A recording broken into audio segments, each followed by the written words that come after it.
everyone. My name is Brandon Sterling, and I'd like to thank you for joining us for the kickoff event for the 2020 Black Philanthropy Month Lunch and Learn 6-part webinar series. This event is presented by Black Funders of St. Louis, which is a local giving circle. Our members are Black people from all walks of life who agree to make an annual contribution of $300 or more, which is then pooled together with donations from non-members to make awards to Black-led nonprofits in St. Louis every year. Since 2017, we have awarded more than $10,000 to local organizations. In addition, we've been encouraged as members to offer our time and talent to support Black-led nonprofits in the community. Our work is rooted firmly in the pursuit of racial equity and a fairer St. Louis. To learn more about Black Funders of St. Louis, giving circles, this webinar series, you can visit our website, blackfunders.com. I'd also like to acknowledge our fiscal sponsor, Deaconess Foundation, which is providing technical assistance for Black Philanthropy Month's webinar series. And with that, today's roundtable topic is Black-led nonprofits and social change movements. We are joined today by an impressive group of nonprofit professionals and activists to explore this topic. First up, we have Angela Brown, who is the CEO of the St. Louis Regional Health Commission. She leads initiatives to integrate physical and behavioral health services, implement trauma-informed care practices into hospitals and community health services, and administers a $30 million medical coverage program for uninsured and vulnerable adults in St. Louis City and County.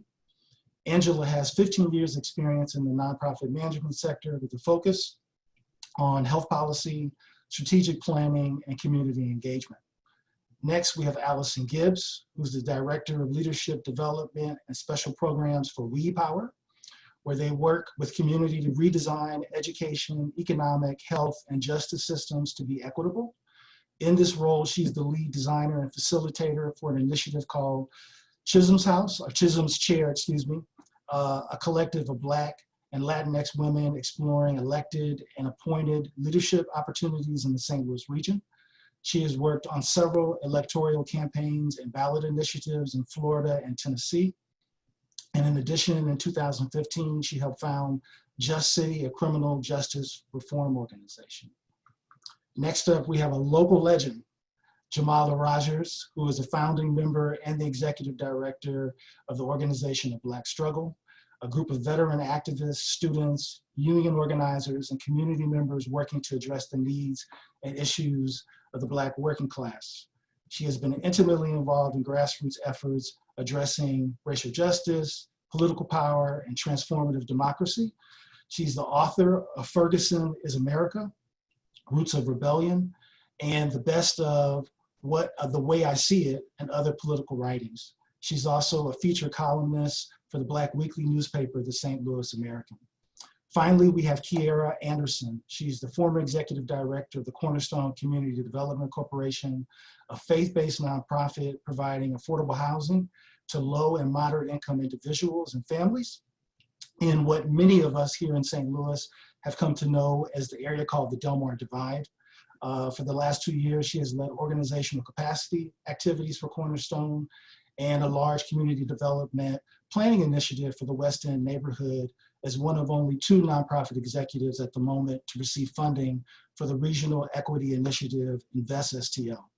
In addition to her work here, Keaira has served marginalized communities in San Jose, California, Kansas City, Missouri, and East St. Louis, Illinois.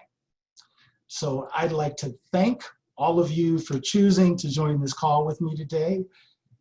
If you'd like, you can unmic yourself and tell me how you're doing. Well, I'm doing well today. Good, good, good, good. How are you, Allison? I'm doing well. I'm happy to be in this virtual space this morning, early afternoon. Awesome. Keaira? Same here, always moving forward, and I appreciate sharing this space with you all. Awesome. And my hero, Jamala, how are you? I'm doing great. 1 week before the big August 4th election, so I'm doing good. Absolutely, absolutely. So The topic today is Black-led nonprofits and social change movements. I think before we begin, I think it's safe to acknowledge that 2020 has been unlike any other year in recent decades, okay? Really with a global health crisis as a backdrop, what we've seen is renewed calls for social justice and racial equity, especially after the murders of people like Breonna Taylor and George Floyd. Those calls have expanded to not only include discussions about things like police reform, but the need for systemic change across a variety of issues for a variety of marginalized populations. And it seems to me that really for the first time in a long time, there are literally hundreds of thousands, if not millions of people that understand that the conversation about social justice, things like implicit bias, white privilege, really can't wait anymore, right? And as it pertains to this specific conversation, I think one of the things that we as members of Black Funders of St. Louis have been talking about is that a lot of this discussion and whatever work will come out of it is really centered around a lot of the people that nonprofits provide basic and critical needs for. So it seems logical that we begin to ask ourselves, where do Black-led nonprofits fit in this discussion, okay? So my first question to my esteemed panelists is, what role should Black-led nonprofits play in identifying inequity and racism, if any? Would you like to start with me, Allison? Sorry, yes, unmuting myself. So I think they should play a leading role. And I say that with not hesitation, but wanting to balance it, being like, the burden shouldn't be only on us, so we need other folks to engage in the conversation and to be a part and to be allies and co-conspirators and all of those things. But it is our job to play a leading role in that conversation. And I think speaking, having been a part of organizations that are primarily advocacy organizations, right? Like I can nerd out and get into all the technical difficulties of different kinds of nonprofits, et cetera. But I know that I have largely been a part of advocacy and organizing organizations, not direct service organizations. So I'll make my distinction there. But I think direct service advocacy, policy, oriented organizations that are Black-led or have large Black staff or working in Black communities, because we also have organizations that are deeply rooted in Black communities and impact Black people, but don't have Black people on staff or in leadership. So I'm lumping all of that in there together to say that we play a critical role, especially organizations that are Black-led, especially organizations that are doing work for, to, with all of those different terms, Black folks, but may or may not have Black leadership, both in terms of having the conversation as well as doing the actual work itself. So whether we're just the conveners of space and conversations or boots on the ground, or the virtual ground these days, we play a critical role in shaping the conversation, in challenging others in love and in agitation, to do differently and to do better. So if I could just piggyback off of that, because I too have some issues with the Organization for Black Struggle being called a not-for-profit, because for many years we were not a legal entity in any way or shape or form. It was only after the uprising for Ferguson that we had staff. So for 35 years, we basically were a grassroots organization doing the work. And so I think for a lot of us, the whole notion of nonprofit has some negative connotations, obviously. But based on Allison's spectrum, there is a spectrum. There's the advocacy all the way to actual services and products. And so if you are an organizing organization, what is your unit of service? And so I think that we have to continue to stretch that definition of what it is like, but to actually get to the question, we absolutely have a responsibility and role to do that, to push the issue of, challenging racism, whatever forms that comes in, as well as advocating for folks who look like us, whether they be co-workers or clients.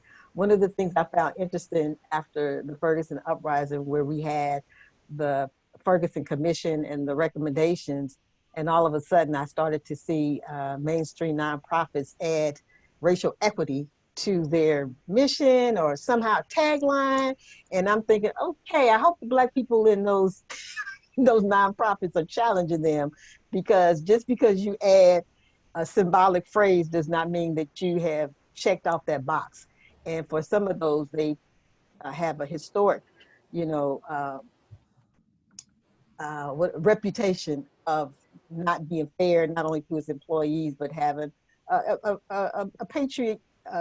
patriarchy or a missionary approach to their Black clients. And so yeah, we have to be on the inside and the outside, holding people accountable.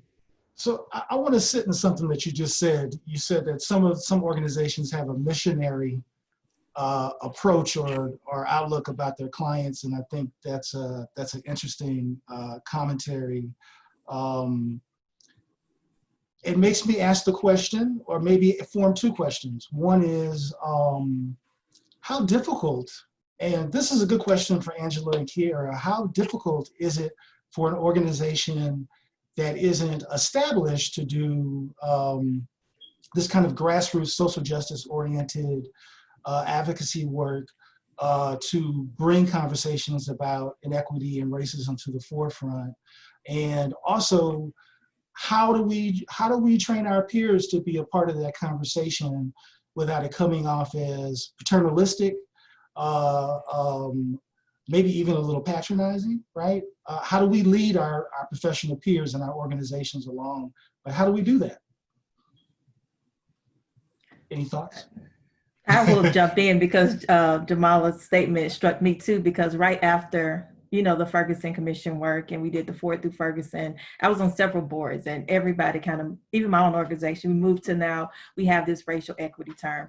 And our organization itself does a lot for the underserved. We call it underserved, under-resourced communities that we worked a lot with. But in terms of what do we actually do? How do our boards, how does our staff reflect this mission? How do the processes and systems we have in place allow us to think in terms of equity? I think for a lot of people, when they say equity, they don't understand you have to shift resources in order to make that happen. And what does that really look like? And when you start talking about those hard terms and really having to deal with your own biases, it's where you feel a lot of the pushback and hesitation to want to move forward, operate outside of their comfort zone. And so I do think there's a responsibility for Black-led organizations, Black people who are in leadership positions that have relationship to help move people along in that. But I think, as Allison was saying, it is hard for us to want to help white people process their bias and, understand and make them not feel like they're racist. That becomes a difficult conversation, but using our influence of ways to help push organizations to the next level. And, there's different ways we do that with data.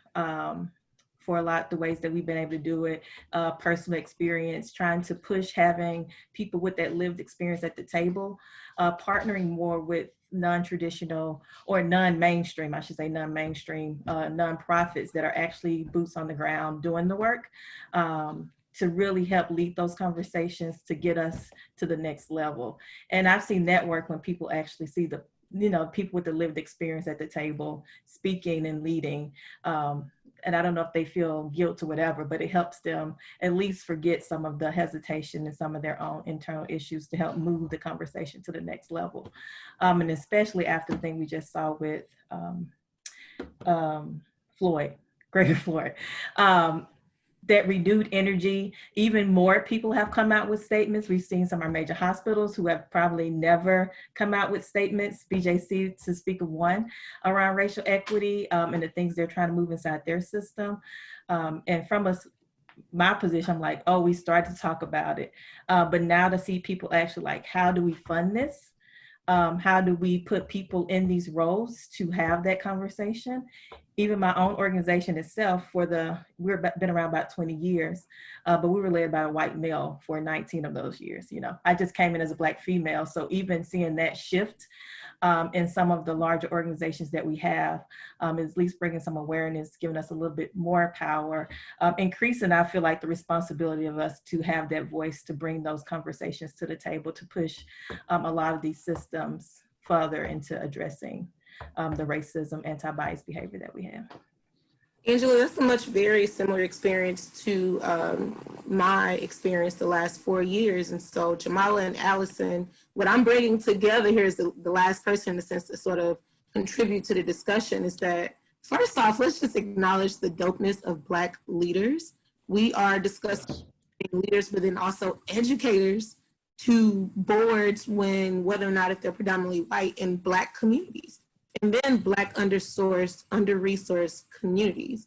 And so I would say, just to speak to that first question as well as the last question, Brandon, a lot of where we are really resourceful is the fact that many of our grassroots organizations that are Black-led are building relationships with the people. And that's significant there, is to just have that connection between the family, the communities that we're serving. And there's another layer to it when we are Black-led in a predominantly Black community with a predominantly white board. And so that's why I wanted to start off acknowledging the dopeness that it takes for Black leaders being in that space. And so I, really want to thank each of you, but then also keeping in mind that it's interesting when we talk about this work, but then also considering that place of arrival and what that may look like. So while we're here for a minute, I'm tempted to say that, and so tempted that I will say, is that, why the idea of critical mass is real, that it appears that there's more people than ever that are interested in having these conversations, or at bare minimum, understanding that the conversation can't be avoided, right? Some of this is familiar. So at least probably one of my greatest concerns is finding a way to ensure, and I think Angela kind of touched on it a little bit, that really at the crux of this, there's the issue of power sharing, right? And allowing a voice to be heard that isn't mainstream, which is really kind of a polite way of saying white, right? So what do we need to do to make sure that, Bank of America made an announcement a few months ago saying they were going to pour hundreds of millions of dollars into Black communities. I think I had this conversation with one of you, offline. The question becomes is how? Where is that money going to go? Who's going to facilitate that process? Where's that money going to be sat at? What types of people will make decisions about who's involved in discussing what organizations, what consultants, what type of infrastructure needs to be placed, what types of language, what types of values or outcomes need to be expected. And I'd like to sit in that for a minute and just get your feeling on that. Whether that be your experience here in St. Louis or anywhere else, this idea that, we see this surge of awareness or sense of urgency, using Ferguson here in St. Louis as a good example. What do we do to make sure that when people start saying, I'm willing to work on a solution, I'm willing to fund a solution, to make sure that we're at the table? I think we have to be willing to hold people to their vocal promises, right? This is not an example from the philanthropic nonprofit space. This is actually from like the business space that's just coming like to mind. I think it was like a Black designer or a Black beauty founder who was basically, publicly making it known via Instagram and maybe Facebook, like, okay, this corporation said they're gonna have this much space on their shelves for Black designers. I'm really thinking about it in the beauty space, to be honest. And so it was a challenge that she was calling these companies out, said, okay, Target, you make X amount of money, but you're only allocating this amount to have folks on your shelves. Hey, Sephora, you know, all these different big companies. And it was just making it plain and clear to say, all right, I've got this company, they said they're going to do 10% of their thing. This other company is going to do, and just like not letting up, like not letting the verbal commitment just stand. Like, we're going to give $100,000.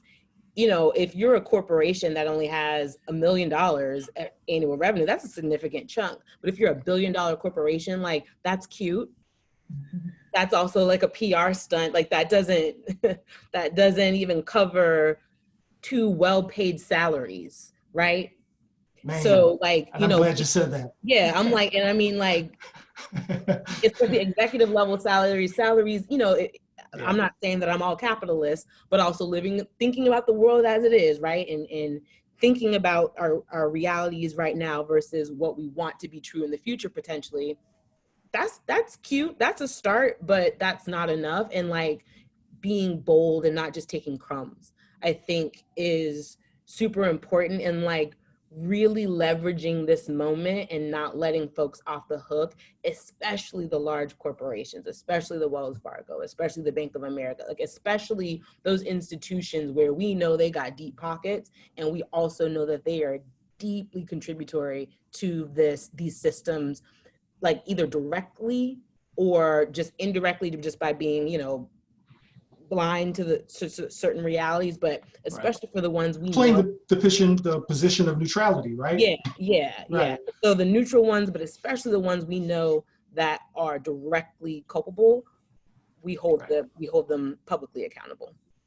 Well, one of the things that I've been talking and writing a lot about, just based on this recent upsurge after the George Floyd murder, it is more people willing to have the conversation, and there's a lot more what I call concessions, meaning what does it take to keep people off your back? How much money is that going to mean? So that people don't look really at you and start looking internally at your infrastructure. So I remember one of the examples I used was our friend over there at the NFL, you know, who came out with an apology and I'm going to do this much money. And I'm like, dude, you had a chance to have an open mind and heart when you kicked Kaepernick off out of the NFL. So I'm really not wanting to hear you right now. You better put down something very concrete and very tangible before you make a believer out of me. And I would say that to most of the other corporations in particular, that a lot of what's being done is tokenism and symbolism that's not going to mean like transformative change for us. And so if we don't put a tangible demand or a tangible goal or a tangible outcome and say, this is what we're looking for, and if you don't want to do this, then all of this other stuff is just, you know, fluff and BS. So many folks across the country started looking at defunding the police. And some of them went a step further to say, let's get the police out of our public schools. Because those are the schools that have police presence, but no nurses, no social workers, no. So what kind of, I mean, really, like where are our priorities? Yeah, what are our priorities? And your priorities are going to be dictated by where your money goes. And so I'm part of the group that's been pushing the St. Louis public schools to get the police out of there, and there's reluctance. But in other places across the country, they realized, again, they weren't paying attention and they were doing knee-jerk stuff, and so they got police in and realized, okay, we still got this. Now we got this the school to prison pipeline. This seems like an opportunity for us to reassess our budget and really have a student-centered, family-centered, you know, goals. And so I think if we always put, in my estimation, if we always put children first, put them in the center, all the other stuff is going to come out right. But I think these folks need to be held accountable that are throwing this money around, because the other thing that happens, and y'all know this, that they will pick some Black folks who are going to get the money. And those folks are going to be living large, but still it never did the trickle down. So I'm saying we have many examples of that here in St. Louis over the years. That's why I say I know y'all know. So let me ask you guys a quick question. So, and I appreciate what, Allison and Jamala, both as people who've worked in organizations, but who are also activists, are really kind of illustrating for us. So I want to throw a little bit of monkey wrench in there. So a part of this was about acknowledging that all of us, whether we do direct service or whether we do policy and administer funds, like Angela's organization, the issue of inequity and racism are things that should be important to all of us, right? And I think, I've said this quite a bit over the last few months. I think there's almost an obligation to earnestly look for the root causes of why we have people who are underinsured, why we have people who are homeless, why we have people that are in jail for what would now be a misdemeanor possession of marijuana, or in some states, not even a misdemeanor anymore, right? So some people are obviously in that space as activists, and maybe dual roles as activists and nonprofit professionals. What work do the rest of us need to do who are running traditional Black-led nonprofits to really get up to speed? How do we help you and not hinder you, right? How do we do that work without sucking up your space too? I mean, there's a few really big Black-led nonprofits in St. Louis that I don't think would call themselves advocacy organizations. They might be on the call today, right? How do they get involved without displacing leadership, right? So Brandon, there's actually, I'll take a stab at this first. A really great question, especially as we know that this is a time and area where people are going to want to have conversations. Individuals and groups are going to be more funds going to come down the pipeline, and people are going to want to pour out into Black communities. I think it's going to be important for those Black-led organizations to catch that moment, but then also be able to identify what is our goal, what are we willing to accept, and how will we put these funds to use, but then coupling that with this capacity building approach, which is really needed. In the sense of why. So it's in order for, because you asked the question in terms of how might help be provided. But there needs to be I think it would be helpful for there to be a consensus around where are we ultimately trying to arrive? What is our goal? And then back to, which is what Jamala mentioned, is being able to hold those organizations as well as those funders accountable. But then, which we know many of the grassroots Black organizations have predominantly white boards, but holding those boards accountable as well. Because these Black-led nonprofits, there are boundaries that are put up, especially when those board members, the board is comprised of predominantly white individuals. So we are going to get to that portion of it in a minute too. I want to acknowledge that we have a couple questions in the box, and some of that is about that. I want to sit in something for you for just a second. And Keaira, you mentioned the idea of training, capacity building for organizations that might not naturally be in the advocacy space to do this work. The work session more than training, because training assumes that there's something that we don't already know. And I'm just saying a space for us to get together collectively and strategize around what are we going to ask for? Okay. What is it that we would like to see? So that when the funding does come down, we've already talked about this. We know how we spend our money. We know what we need. We know why and how to operate in a better way so that the people ultimately can benefit. And just to add on that, I feel there's kind of the disconnect with our grassroots organizations and some of our larger funding corporate type of business organization. And for Black leaders who understand system, how do we begin to bridge that gap? How do we, like Keaira said, we know what the agenda is, we know what the community priorities are because we have relationship there, but then we also know how to translate that into you know, the language for the system that we all have to operate in order to get funding.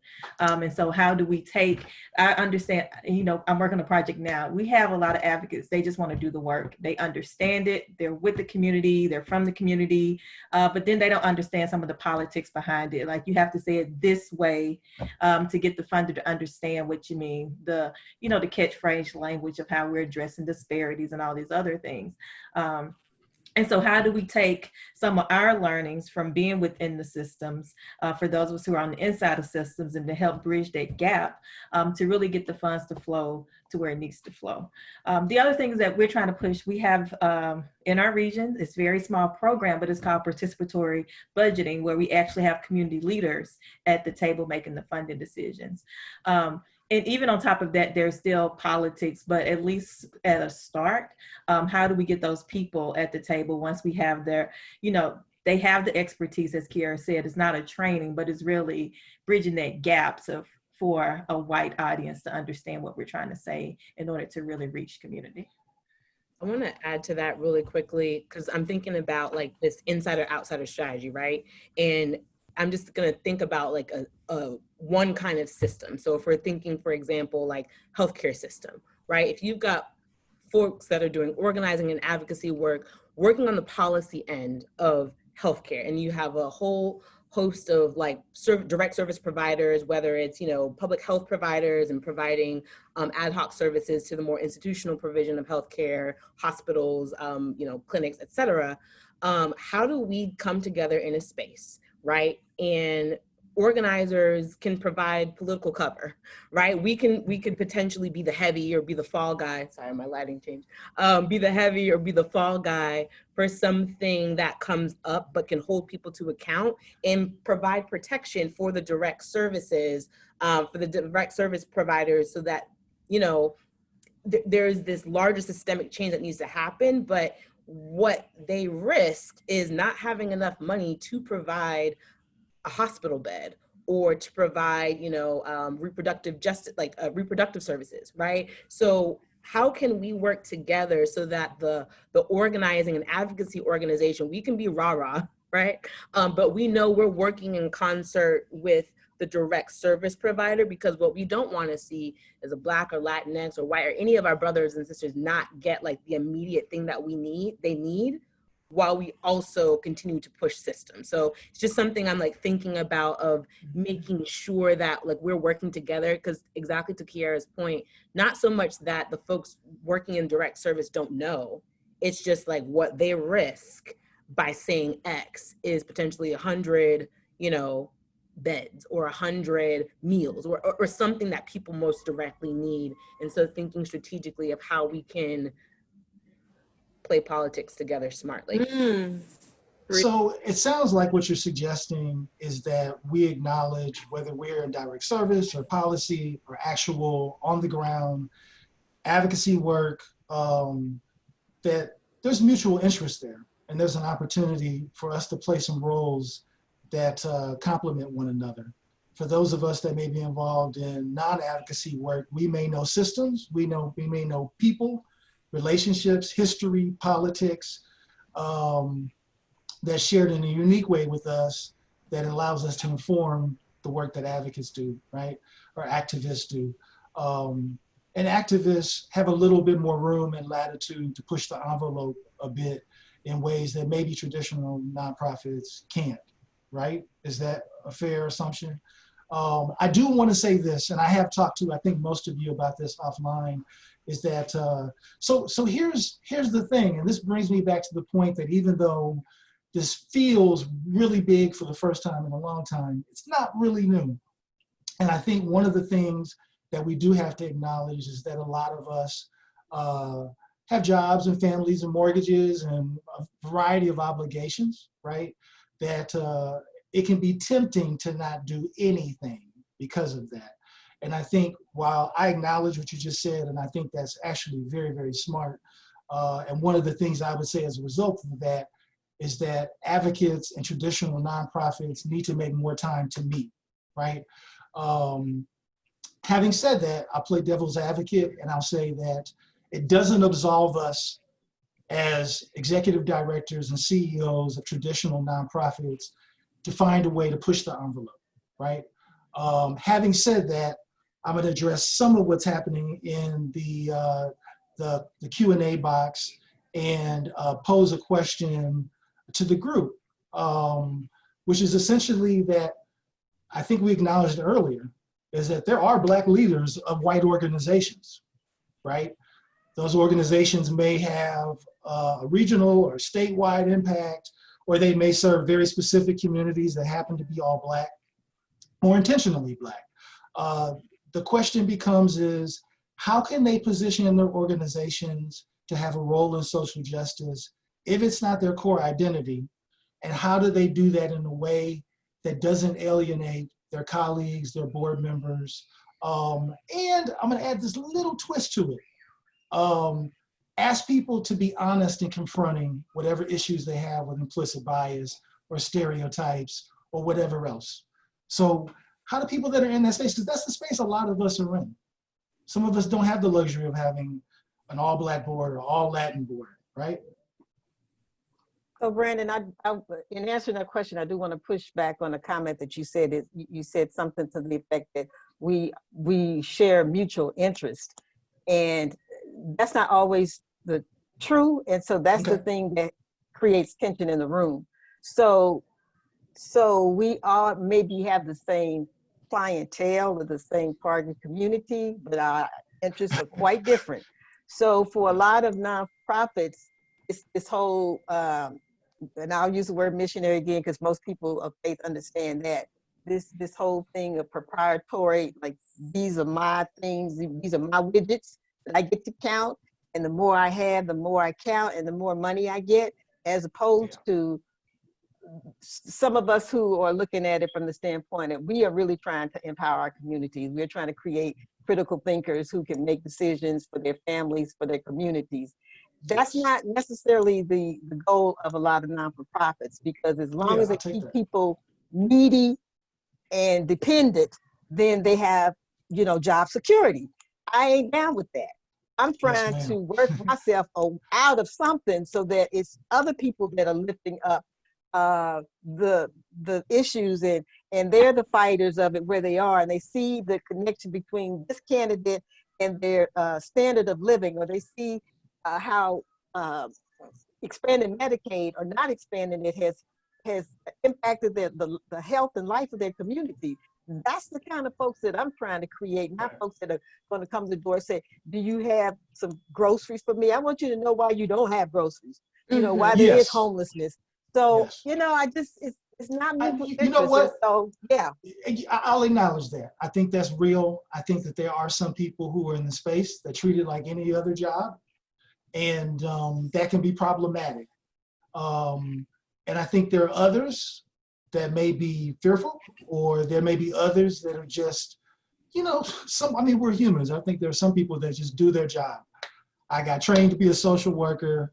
I got hired to administer self-sufficiency classes, and they don't look beyond that. I think that's our responsibility as fellow peers and colleagues at different levels, to ask people to look to those root causes rather than to just be settled in the work, or we'll be doing it forever. Yeah. I think I told the story to one of you that, I was having a conversation with somebody about just generations and generations of people. I met a woman once years ago when I was working with the homeless population, who had never known a single family member who didn't live in a homeless shelter, on someone else's couch, or in Section 8 housing. And this is when I told her that we were going to help her eventually get her own place. She said that was about as likely as her owning a Rolls Royce one day. Okay? So, having said that, that's acknowledging that she has met with many, and her family members have been engaged by many nonprofits over their lifetime. The question becomes what's the difference in level of commitment and what we're really getting to. I do want to mention a book that's pretty interesting, written by a gentleman down south called Toxic Charity, which from my standpoint does a really good job of talking about aiding and abetting rather than investing and empowering your clients. So certainly for those that are on the call that have never heard it, it's a great tool to take a lot of people through a paradigm shift. They do workshops and all kinds of great stuff. But let's get back to the other question really quickly. So what do organizations that may be led by Black people but have a preponderance of either white staff or white board members, like how do we help them broach that topic? Certainly now if not ever, right? How do we do that? I will just piggyback off of some, Jamala, she did say that we don't have the same mutual interests, but there are usually opportunities for alignment. So from the healthcare space, what we've found, providers understand patient satisfaction, they understand their metrics that they have to do where they get penalized from. And so usually we need to address issues of how they are showing up in community, treating patients or responding, that we can leverage those opportunities. The other leverage point we also fund those organizations. And so there's a piece of compliance that comes with that to help move people to begin to address some of the issues that we're talking about today. So, while, we don't always have mutual interest, but at least trying to find a place of alignment to at least start the conversation has been helpful. But as an organization, like my board is majority white. There are a bunch of hospital leaders, healthcare leaders, so which are usually led by white people, mostly male. So struggle with a lot of this, and then how do you bridge those conversations to really elevate the needs of the community in a way that is respectful for our community, but also does not alienate a board. And so definitely a struggle for a lot of organizations who, at least from my position as I sit in this role, to figure that out, but at least finding some common interest that people tend to understand. And again, I think the movement now is pushing a lot of people to think differently about how they operate. So able to at least move a little differently, because nobody wants to be seen as the racist in the room.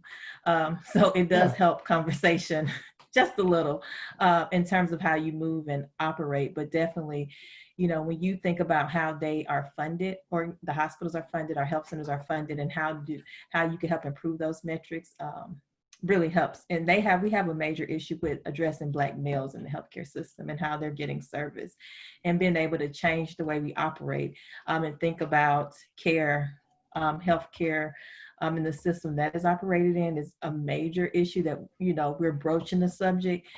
Each year, I think we're getting closer and closer, but definitely a struggle of how do you move people to understand a lot of the anti-bias and racist behavior that are not only at the top, but within the staff. So you serve majority Black people, but then all the staff are white, and you wonder why people can't come in, why they can't connect. And so how do you begin to deal with a lot of those issues? Is that what we're trying to broach on now? I'd like to add to that piece, and I realized I made a comment in the chat and it went to all the panelists and not to attendees, so I apologize. But this is really making me think about like the art of the one-on-one, right? And this is a term that's used in like the organizing space, but really having this conversation with folks to really understand what their self-interests are, right? Because their interests of their organization may be one thing, but what is their actual self-interest, because they may have to operate and say certain things as they represent their organization because of the boundaries and how far they're personally willing to go to push those. But getting an understanding of who you're talking to and who's at the table, and I might be putting a controversial idea out there, but maybe everybody shouldn't be at your table, right? If they fundamentally don't, and I know that that's different, like I may not like you, I may have like beef with you personally, or we have a difference in opinion on a thing, that's different than we fundamentally have, you think you operate from a very paternalistic mindset that Black people always need your help. I'm just thinking about it from like the toxic security standpoint, like that we are less than, that we are always needing help, this, that, and the third. And maybe you've come to that thinking because of our other systems of oppression, right? Everybody's a victim, Black folks, white folks, etc. But are you willing to be challenged on that and question it and think differently? It's one thing if like I'm here, but I'm here in my thinking because that's all I know, versus when you're challenged and questioned and you have no capacity for growth, or thinking differently or expanding your thought, that's when I would personally think maybe this funding relationship actually isn't a good fit. Because even though the money can be, and there's no, there's this idea of clean money, good money, like we can get into a lot of philosophical debates about that, but there's certain relationships that sometimes if the funder has this, and I have like my own experience in this, like if the funder has this very deep fundamental belief about the people that they're giving money to, and then that's going to fundamentally control how the money is used, both in terms of a direct service standpoint, but also the way in which you can operate to push the envelope, that may be a relationship you have to walk away from. So that's like, I think about like, how can we bring people along and what the openness is, but if there are folks that are fully closed off and not interested in learning, growing, having conversation, at what point do you need to step away from that relationship and focus your time and attention and energy to doing other things is something that I would offer as thought there, and bringing it to like the organizing space, the one-on-one in a series of one-on-ones helps you continuously reassess the relationship and reassess folks' self-interest. So go ahead, Keaira, go ahead. I do want to add to that, Allison, and this is much of my thought, and please don't confuse this with, just me being impatient, but maybe I am impatient, rightfully so. We talked a little bit about empowering people, and when I consider empowering people, I'm also considering what about some of the residents in my neighborhood eventually becoming a board member. And I'm very impatient of trying to get white board members to understand the role of a board. One of the greatest roles is governing. And so if I have to teach you and educate you at a board level, I'm sorry, but my mind is so much more focused on the people who we are actually here for. I think that's a different job for me. And so I am in a place where I am very impatient with trying to teach white people as board members. I think you can recognize, we can have this conversation, a very intimate conversation, on maybe this isn't fitting any longer, if this is the direction of the organization. And I think we need to be intentional as Black leaders about empowering people in our communities to understand. I mean, I can tell you, my cousins that's on Section 8 probably would make a great board member someday, but it takes Black leaders to actually bring that information to families, to their parents, to their cousins, and talk about what it may look like to serve in that capacity. And convince their professional peers that they have to share power. And they have to share power with people who may not be in their same socioeconomic class. Yeah. But then you have to also release your structure of what your boards operate and rethink structure.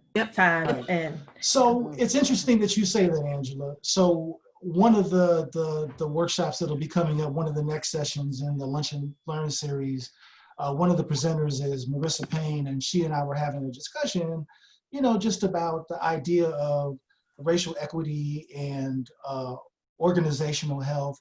And here's the reality, in talking to her and one of her peers, is that you can't really just solve for that problem with training. You really have to do an organizational shift. You have to commit to an identity change, which is a part of the reason why I was discussing that book, because it really talks about from engaging people who are everybody from facilities worker to CEO, and getting them involved in that process and a part of that conversation. Board members, not allowing anybody to just sit on the sideline and threaten progress. Like, they've got to actually be involved and challenge themselves in some way. And I do think that that's important. And I think to Allison's point, I think all of us, and I think you might be tempted if you're on the call to hear Allison and say, well, she's talking about the activists who just happen to run organizations. And I think that's real for all of us. I think we all need to look at, who we engage, who we get money from, and need to be continually deciding whether those are good relationships.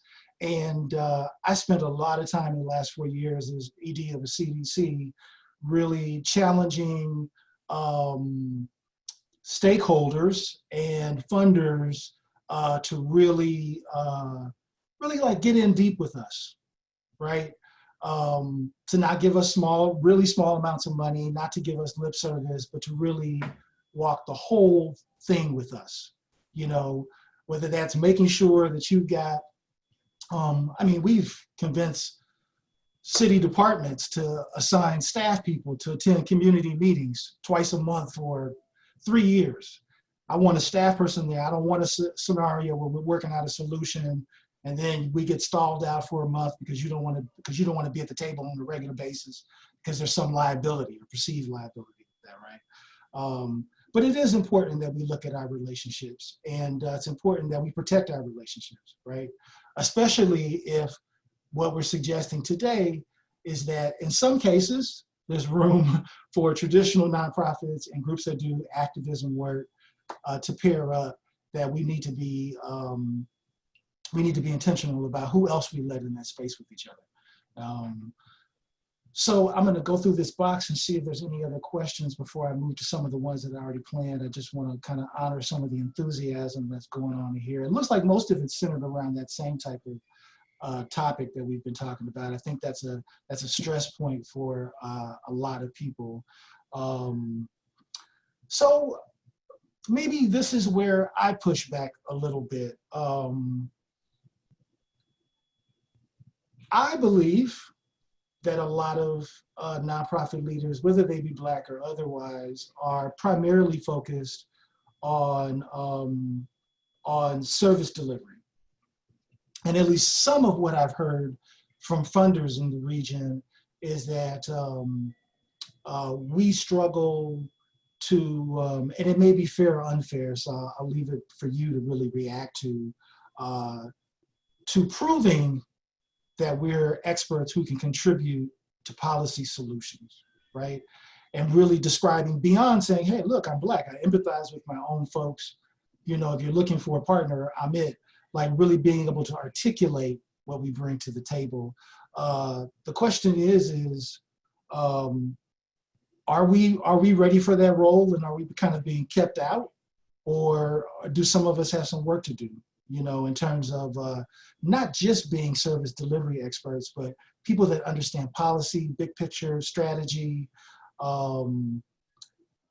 relationship building, that may take time for that to mature, right?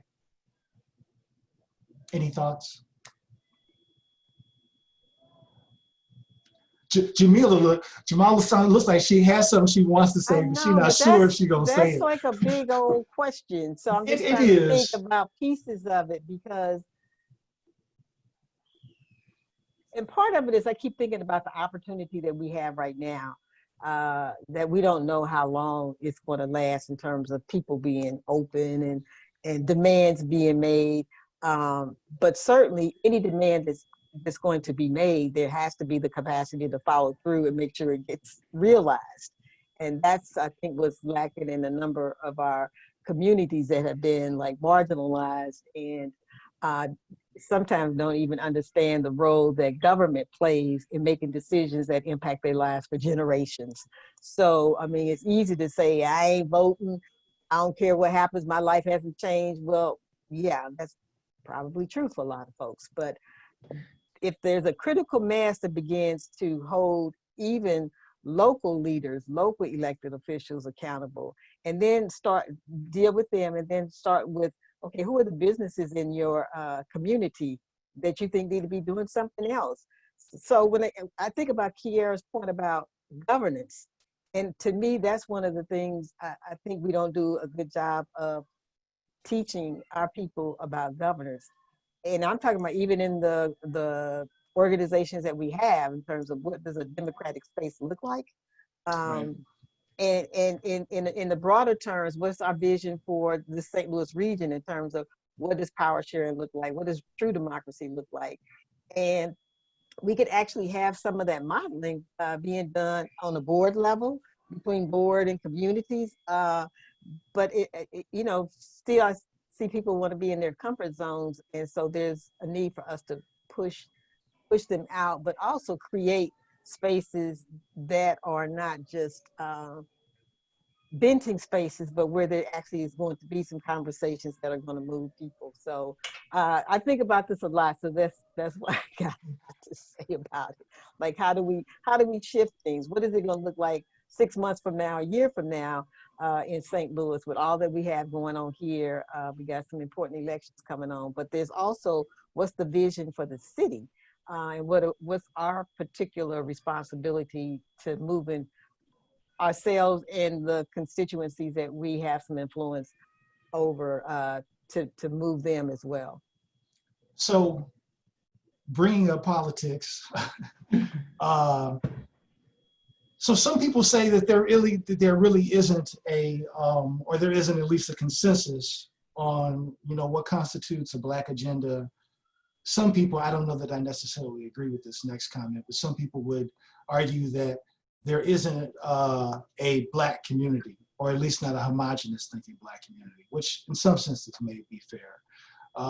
So to the nonprofits that are on the call, what would you suggest that they do to determine how they prioritize issues or how they offer support to activists? When there may not be the luxury of a document, right? I think every once in a while we get lucky. We saw that as one of the byproducts of the Ferguson Initiative is that we got an actual working document, but we don't always get that, right? So how do you help the average nonprofit figure out where they fit in that space and what to prioritize? I think about some of the work that WEPower is doing currently, and I know that there are other organizations that operate off of this model, is really deeply listening to constituents. I mean, that might seem simplistic, but maybe the answer is simple, I don't know. But again, borrowing from kind of the organizing space and the advocacy space, you need to listen to your people and you need to hear what their concerns are. I also think it's important and smart to marry that with data, right? And what the policy wonks are saying, what's coming from the ivory tower, because there's value in that, but legit canvassing folks, knocking on doors, calling people, texting people to hear from them.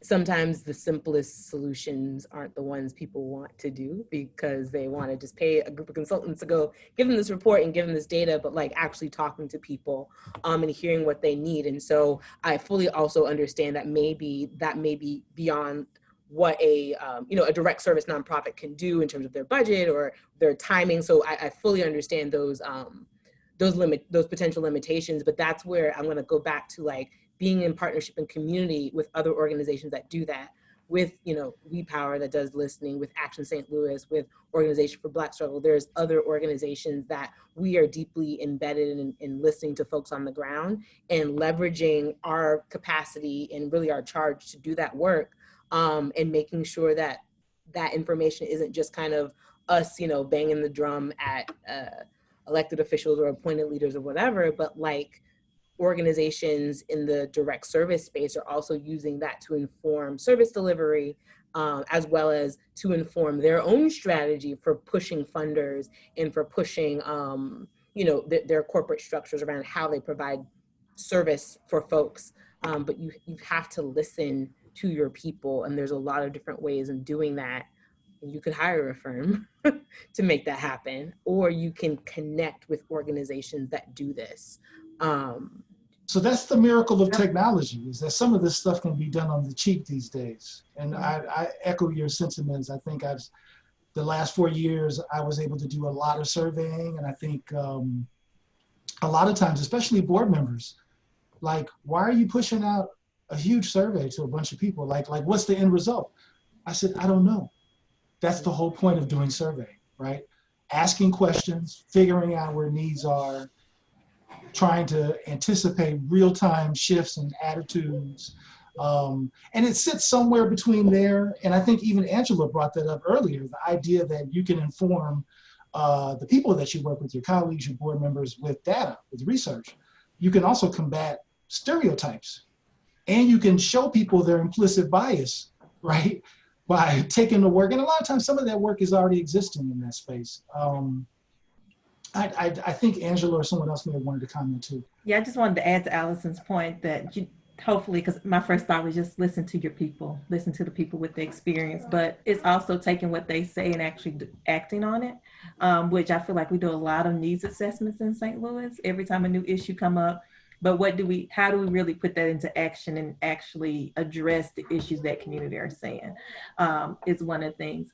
And then the other point I just want to make, just from a higher level thing of thinking about nonprofits and kind of the scarcity mindset that has been put in place, I think just from the system that we operate in, where we always think we have to compete when we're serving the same people, the dollars continue to be limited. So how do we really, when you talk about kind of having this Black agenda, but how do we really have stronger partnerships across organizations to really push a common agenda to address a lot of the issues that we're trying to address? Sorry, my daughter just got here. But we love kids. Yeah, really thinking about when we talk about having a Black agenda, we know what the community priorities are, but how do we begin to work together to address those, to really have that community impact that we want to see together is really, I think we have a lot of work to do around this space. I just want to echo this part about data and reports, because we got so many of those. I mean, I thought, first of all, we got the Ferguson Commission that pretty much has recommendations that people can just, I always say, pick one. Well, just pick one and work on it. And then we have like the For Sake of All, that humongous health report. What have we done with that?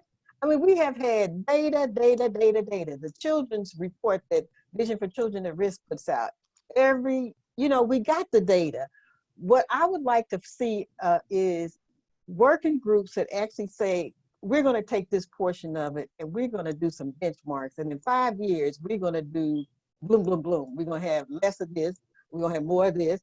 I mean, we get stuck in the data and then it sits on the shelf and nothing really happens. I mean, I even go back all the way to the Turner Commission report in 1968. It says, why are Black people always, every once in a while, like having rebellions? Duh. I mean, Right. come on, people. Yeah. Are we just and the answer is the learners same or today what? as it was then. Yes. Yes.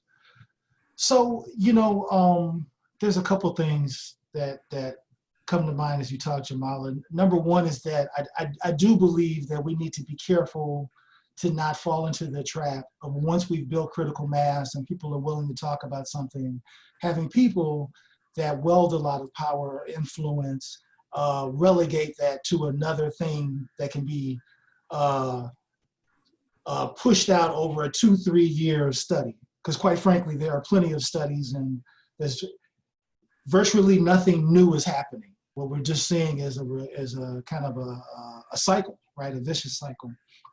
I think the other thing is, and actually, you know what? I can take Charlie's question. It's really an issue of, power dynamics and the need to really acknowledge that there needs to be a shift between impacted people and people who hold power, so we can actually do something with that information.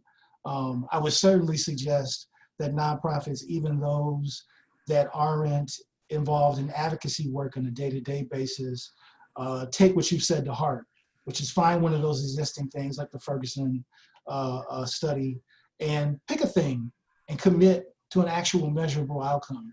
I think we all lament time over time about the idea of meeting after meeting after meeting, and at some point there's a need for action.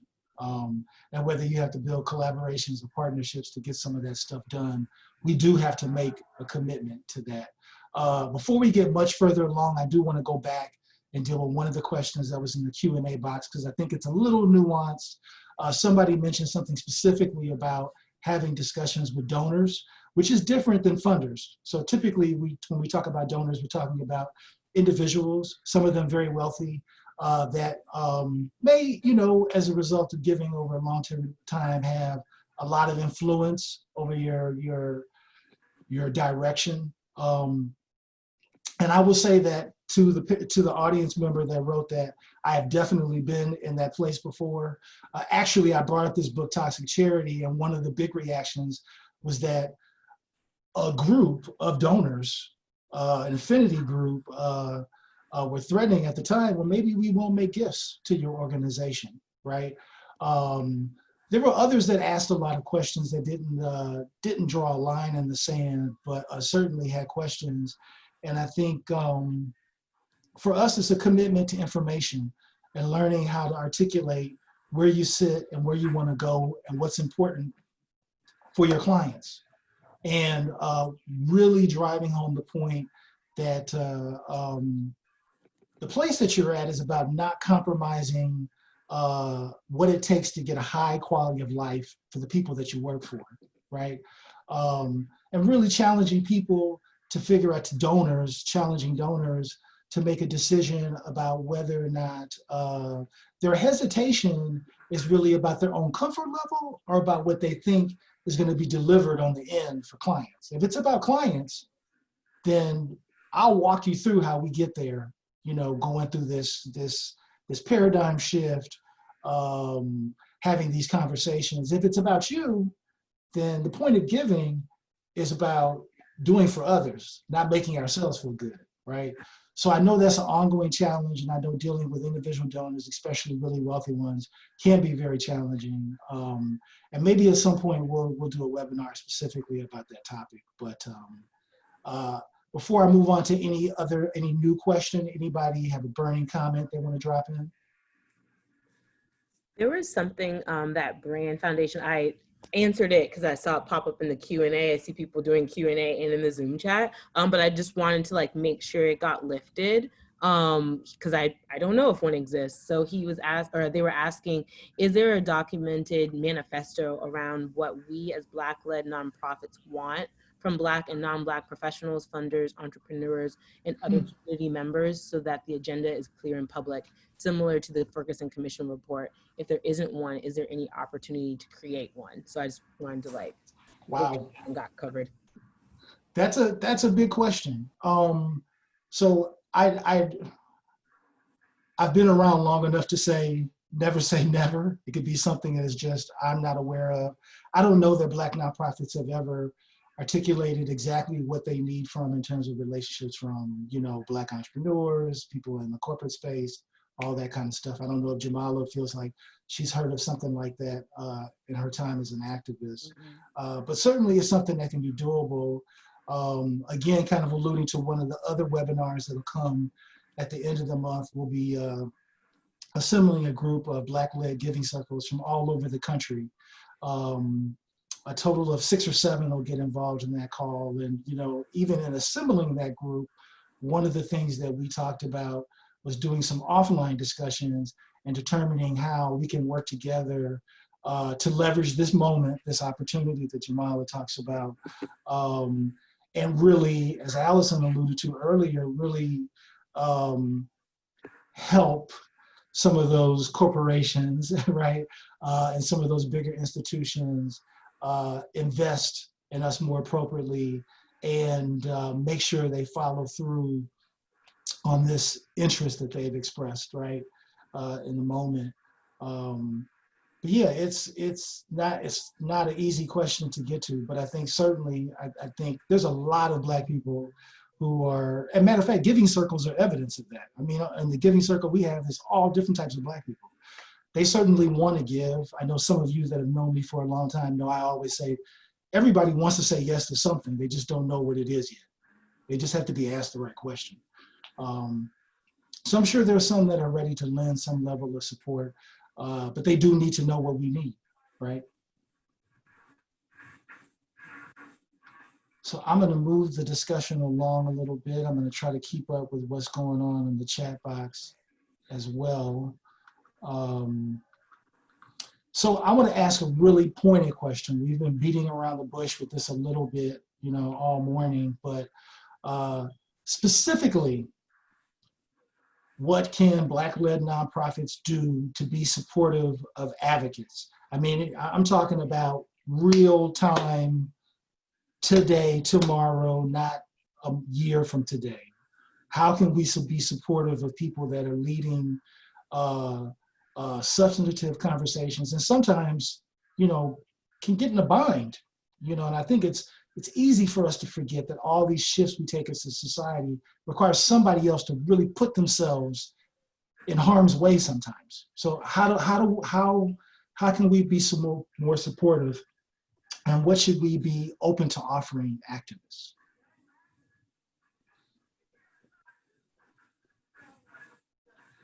Jamala. Oh, I thought that was going to be directed to the folks who are in those nonprofits that Well, this get is corporate money that are going. How can they help advocacy groups? So maybe that's it. What is? Yeah.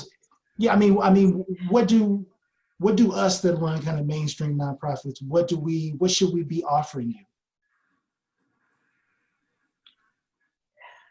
I look at it more mutually, because I think each entity has something that the other could benefit from. And so, so the thing that I think about probably most is just resources and knowledge, because sometimes people have been in the nonprofit world for a while. They know the landscape, they know the games that get played, and sometimes advocacy groups aren't as astute because they want to straight and narrow, like, tell me what it is, and I understand that, as opposed to all this other like stuff. But certainly I think some of them are in a position to share resources in ways that they probably haven't thought about. And it may not necessarily mean that they have to even share funding from a particular source, but that actually could happen. Particularly because what I've seen sometimes, and you all have probably seen it too, is that somebody gets a big grant and is supposed to at some point interface with the community, but because that group doesn't have relationships, then that part of the grant just sits because nobody knows how to get it out. And so I'm saying there's an opportunity for them to connect with somebody who has those relationships, but it's still this sort of proprietary thing, like, I don't want to share because then they might end up getting the grant, because then my funder will see that I ain't really able to do this. So I just think that just the honesty and transparency is important. And then, I was on a call the other day where people were saying, even as an advocacy organization, even if they had a place to go make copies or use the telephone, or this sounds simple, but somewhere there's a space or office that you're not using or underutilized, and somebody could just maybe come in a couple hours and use the copier. So I'm talking about, like, from the big through the Yes. whole spectrum of support. Which is exactly where I'm getting at. I think we need to spend some time thinking about things that, while we work very hard to get them, we may take for granted in relative to how much effort it may take, especially grassroots organizations, to get to that. A place to hold a meeting that can fit 100 people might be something that most nonprofits have to prepare for early on, so they have it, right? While groups that pop up in a moment to do real work may not have ready access to that. A copier machine, access to multiple phones with 2 or 3 lines so you can do mass calling, and Wi-Fi, man, the simple stuff, right? And I do believe that that's important, that we think about ways to share those resources and have conversations with the people in our organization so they're comfortable with us doing that. Any other direct comments to that? Yeah, I have a comment to that. So, like, also just to think about, like, clarifying language, because, like, a lot of grassroots organizations also can qualify under, like, the legal, auspices of nonprofit organizations. And so, and there's different sizes, right? So just because you may be a nonprofit organization that's filed with the feds, right? That assumes that nonprofit has a certain level of resources. So I just wanted to, like, think about that. Also, I heard the term real work be used for just, organization or groups of folks that kind of come together in a moment, right? Which doesn't negate the real work that's happening with organizations that might be more established or more institutionalized, although there are, institutions that don't do real work. So just kind of thinking about that there. I'm like, it can go a lot of different ways, but I think that the point still stands that I heard being made is like this resource sharing and not really operating from the scarcity mindset. And I think especially when things pop up in the moment, like, so folks that are just kind of coming together because something has happened and they're coming together in reaction to it, or it could be a smaller, already, again, filed with the feds, nonprofit organization, but doesn't have certain resources to their disposal. Like, how are we in connection and community with one another to share those things, right? As an example, I'm sitting here at the CIC building as a part of my organization. And so if there's another group that needs access, like how can we partner to, figure out how we provide access to a space, to make copies, to get Wi-Fi, to get coffee. I mean, those seemingly simple things are super important. And another thing that I think about, especially in this moment, one, being Black people and folks of color, being the bearers of this institutionalized racism and trauma and all that, how do we support one another's healing? And that's for the folks that are doing advocacy, organizing work, literally on the ground, having the conversations every day, putting their physical bodies in harm's way, but also the folks that are in nonprofit executive spaces where they have to navigate whiteness on a different level. It can be equally mentally taxing and exhausting, and we all need support. We all need healing. We all need space to breathe. So I think about like, how do we, and I do believe that Deaconess is doing some work around like the Healing Fund. I also might not have read my email fully, so don't hold it to me. But I think that's what I saw kind of pop up is how do we provide healing space for all of us? Because even potentially, I think, if I'm an organizer working with, just kind of a group that's popped up, and I also see the CEO of this large group organization in my same healing space, I can recognize on some level, wow, they're going through it too. You know what I mean? And it kind of breaks this like higher, like this, oh, I see you here, and I have somehow othered you and put you, pedestaled you, whatever, but like, yo, you going through it too. And we're here in this healing space together. And I think that can be a I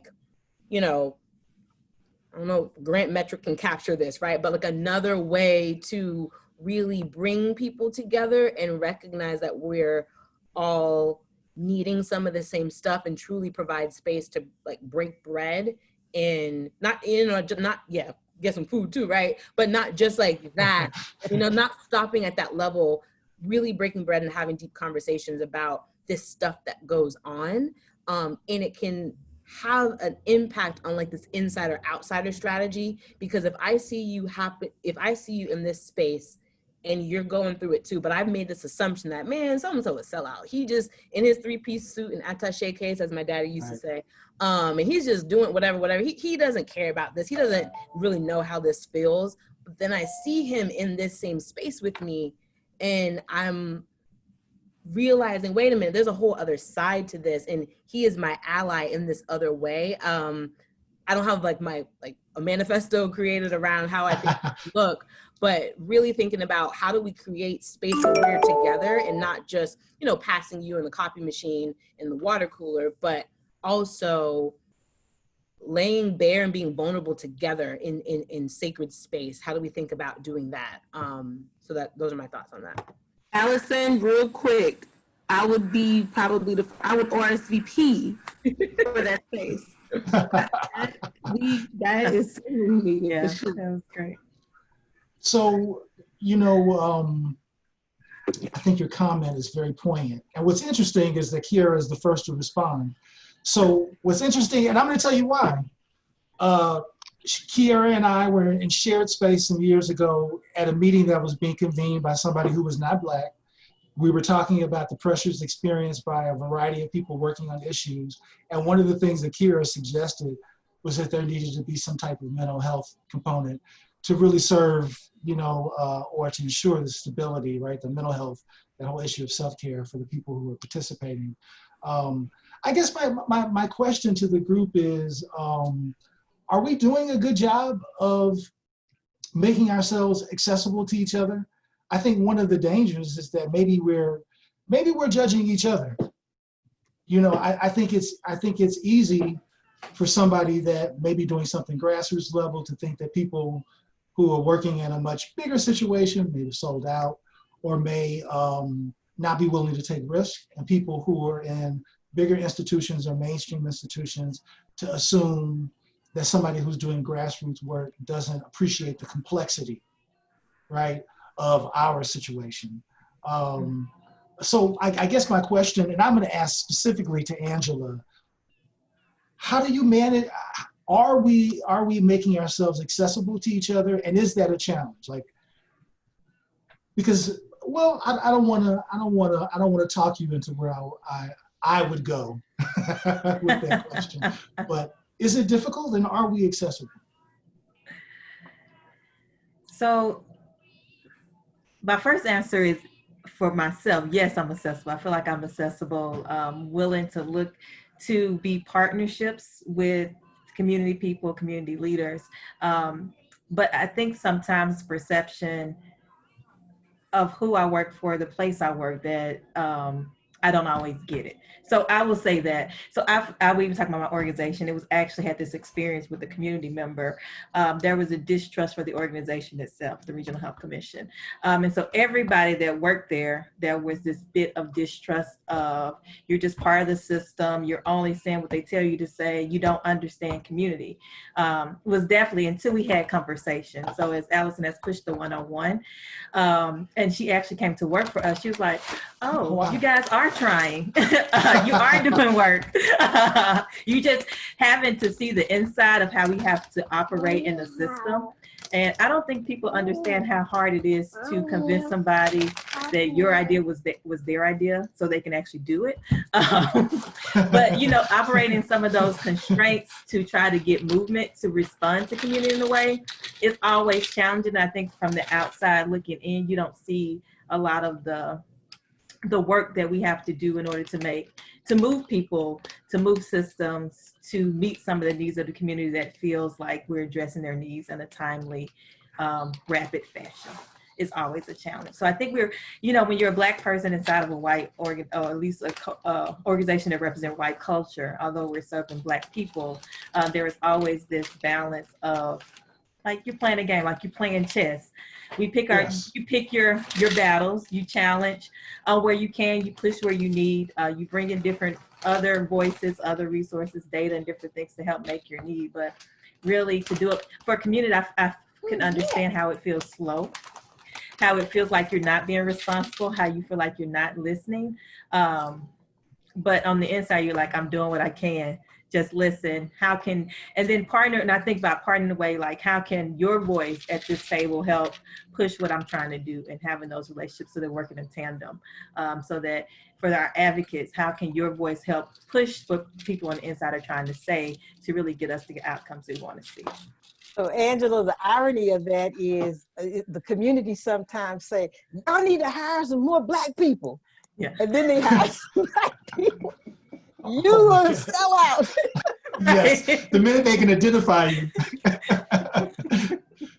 So it is a challenge, and there can be difference in perception in terms of speed. And, you know, to Jamala's point, which is both serious and joking, is that sometimes you can get started and communities can be like, hey, what are you doing? Slow down a second, right? Right. And you're trying to meet a need that you feel like has been articulated.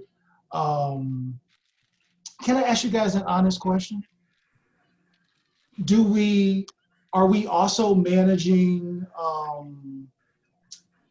keeping whatever momentum or reputation we have as individual professionals? Does that come into play when we're looking at how accessible we are and what types of relationships we see? You know, and I think at the root of it, if I can be really honest, I think we know that we have to try twice as hard. We have to be really on point.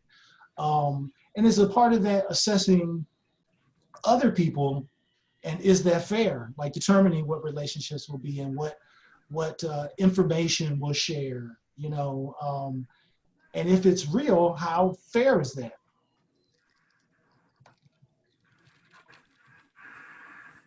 That was really loaded. Brandon, I'm going to. I'm owning some of that too, you know, Yeah.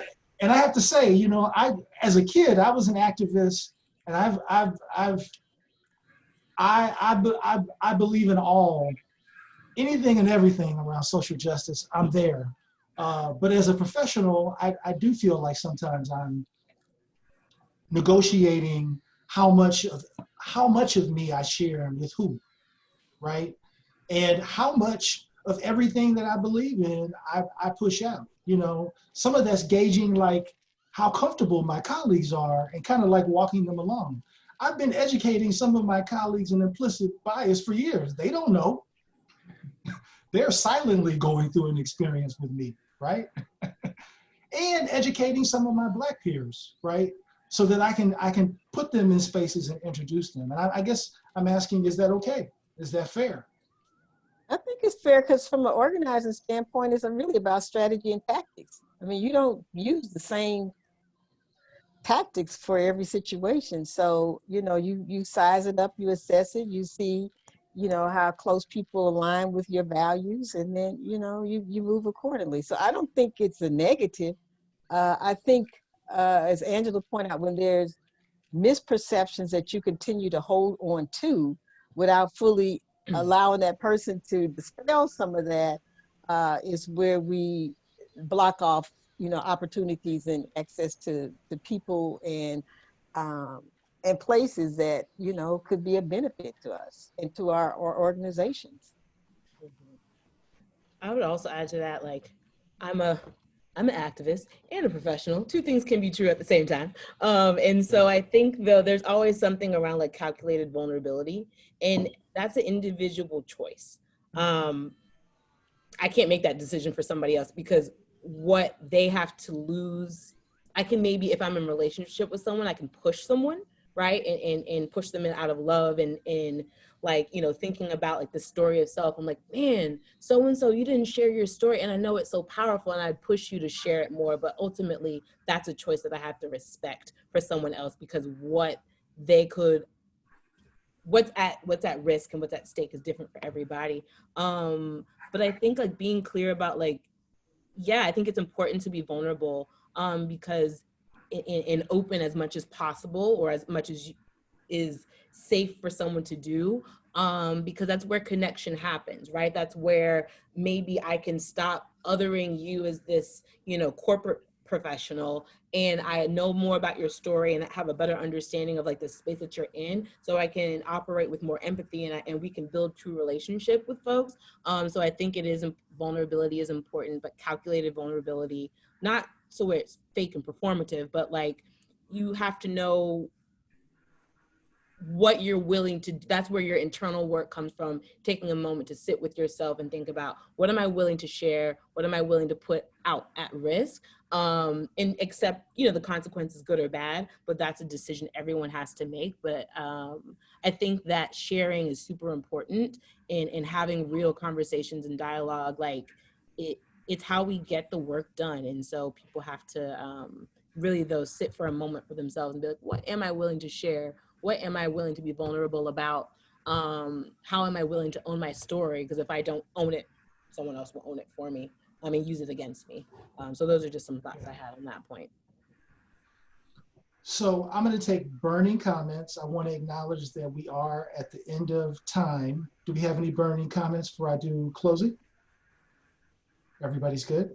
Okay. I just want to say I love being a part of this panel of some great Black women. Yes. Doing great work. So it's a healing space, as Allison talked about. So definitely seeing others in the space, having the same issues, doing the fight to try to do best for our community is very great for a Tuesday. So thank you. Any burning and commentary? I'll make sure that this is not the last time as we talk about the healing and staying in communication with one another, which is really important. We can't operate in silos. Like there's a lot that I've been taking notes on that I've learned from each of you during today's session. So I'm looking forward to it. Same here. How are you, Jamala? I'm good. This made my day. So look, I want to first thank all the panelists for agreeing to participate today. I think this was a fantastic start to Black Philanthropy Month. I would encourage the audience to tune in. There are 5 more sessions. You can go to the website, see what they are, sign up for them if you haven't already. I would encourage people to talk to each other. I think if there's some big takeaways is that there's some opportunities for dialogues between people that do different types of work, but intersect with the same population. And there's an opportunity for us to understand and to get to know each other better, right? And certainly leverage one another's experiences and resources in a way that helps us achieve some better goals, better outcomes for the people that we care about. So with that, I want to thank everybody. Stay tuned next Tuesday. Thank you. Have a great one. You guys, Thanks, everyone. Peace. thank you all.